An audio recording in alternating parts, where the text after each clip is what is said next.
Pabor ang Department of Health na manood na lamang ng community fireworks. Ang publiko sa halip na sila mismo ang magsindi ng mga paputok at pailaw sa pagsalubong sa bagong taon. Ayon kay Health Assistant Secretary Albert Domingo, sa ganitong paraan makakaiwas po tayo sa anumang aksidente. Hindi naman ho sinasabi ng DOH na bawal ang firework. Ang ayaw po natin is yung tayo mismo or yung mga bata, lalo na yung mga bata ang nagsisindi.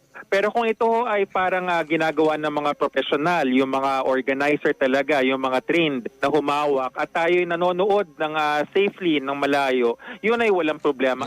Kaugnay po nito, pinaalala ni Domingo ang masamang epekto sa kalusugan ng mga paputok. Yung ating mga kapuso na may hika, yan, yung may asthma, natitrigger sila sa kahit anong usok. At saka hindi lang usok yun, may kahalong parang alikabok ba? Kasi kunyari, yung mga lumilipad na quitis, meron yung konting pulbura na hindi nasisindihan na